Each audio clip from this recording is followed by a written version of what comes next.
বাকিতে বিরিয়ানি না দেওয়াতে ব্যবসায়ীকে মারধর, মেরে মাথা ফাটিয়ে দেওয়ার অভিযোগ। টেকনো সিটি থানায় অভিযোগ দায়ের। ঘটনা নিউটাউন সাপুরজি এলাকায়।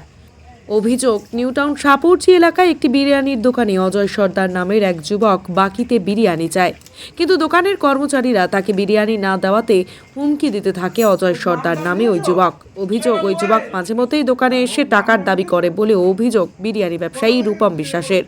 বাকিতে বিরিয়ানি নিয়ে যায়, পরে সেই টাকা দেয় না বলেও অভিযোগ। আজ 10 প্লেট বিরিয়ানির দাবি করে ওই যুবক, কিন্তু সেটা না দিতেই দোকানে ভাঙচুর করে বলে অভিযোগ। এরপর দোকানের মালিক রূপম বিশ্বাসের দোকানে এলে তখন তাকে মারধর করা হয়, উইকেট দিয়ে মাথায় মেরে মাথা ফাটিয়ে দেয় বলে অভিযোগ। রক্তাক্ত অবস্থায় তাকে স্থানীয় হাসপাতালে নিয়ে যাওয়া হয়। এরপর মঙ্গলবার রাতে টেকনো সিটি থানায় অভিযোগ দায়ের করা হয়। গোটা ঘটনার তদন্তে টেকনো সিটি থানার পুলিশ। ঘটনাটা হয়েছে, আমার একটা ছোট্ট বিরিয়ানির দোকান আছে গেটের ওখানে। তো ওই বিরিয়ানির দোকানটা আমি মালিক, আমার দুটো কর্মচারী থাকে, বিরিয়ানির দোকানটা চালায়। এই যে অজয় সর্দার নামক যে ছেলেটি প্রায় দিন এসে তোলাবাজির মতন টাকা দাও, এই দাও সেই দাও, বিরিয়ানি কখনো নিয়ে ফট করে পয়সা না দিয়ে দৌড়ে পালাচ্ছে, এরকম করে। তো আজকের এমনি ড্রাঙ্ক অবস্থায় থাকে সব সময়।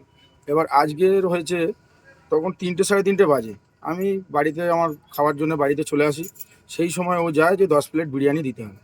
এবার আমরা তখন বললাম যে 10 প্লেট বিরিয়ানি কীভাবে দেবো তোকে, ফ্রি আমি দিতে পারবো না ভাই, পয়সা দিতে হবে। বলতেই ও হাঁড়ি কুড়ি যত আমার দোকানের ছিল সব ভাঙচুর করে। তখনই তৎকালীন আমি ওখানে যাই, গিয়ে ওকে জিজ্ঞাসা করি কেন করা হলো বা কী বৃত্তান্ত, এরকম কী কারণে করলি। ও তখন হাতে একটা উইকেট ছিল, উইকেটের বাড়ি আমার মাথায় মারে, আমাকে মেরে ফেলার একটা ছিল। আমি সঙ্গে সঙ্গে রক্তাক্ত অবস্থায় লুটিয়ে পড়ি। আমি শুধু এটুকুই বলতে চাই, নিউটাউনের বুকে আজকে নিউটাউনের বুকে এই যে মানে যেভাবে সন্ত্রাসবাদীরা ঘুরে বেড়াচ্ছে, যেভাবে যা কিছু চলছে, মানে এর কি কোনো পরিণতি নেই, কোনো কিছু নেই। মানে যখন তখন এসে চড়াও হচ্ছে, মারছে, ধরছে, মানে এরকম করে বেড়াচ্ছে। পুলিশ কি বলছে? পুলিশের কাছে এসছি, পুলিশ আমাদেরকে বললো যে মেডিকেল করিয়ে আনতে, আমরা করিয়ে এনেছি। পুলিশ যথাযথ সাহায্য করছে না এরকম কিছু না।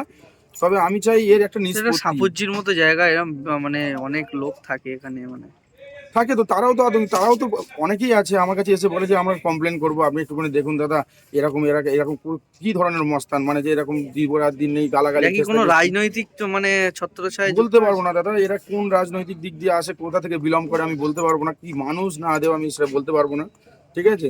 তো এরা এরকম ভাবেই মানে সবসময় মানে মদ খাবার টাকা যাত্রার কাছ থেকে গিয়ে এরকম মানে মারবে ধরবে, এরকম করে শুধু মানে মানে তোলাবাজি টাইপের আর কি। অভিযোগ করেছেন থানায়? অভিযোগ করেছি, থানায় অভিযোগ করেছি, যথারীতি আমাদের 8টি গাড়ি মানে আমাদের থানা থেকে গেছে, দেখা যাক কি হয়। আমি আপনার নাম? আমার নাম রূপম বিশ্বাস। আপনার বাড়ি? পাথরঘাটা, বাদামতলা। যে ঘটনাটা ঘটেছে এটা কোন এলাকায়? এটা ঘটেছে সাপুজি ই ব্লক গেটের পুরো সামনেই যে দোকান আমার, সেইখানটা।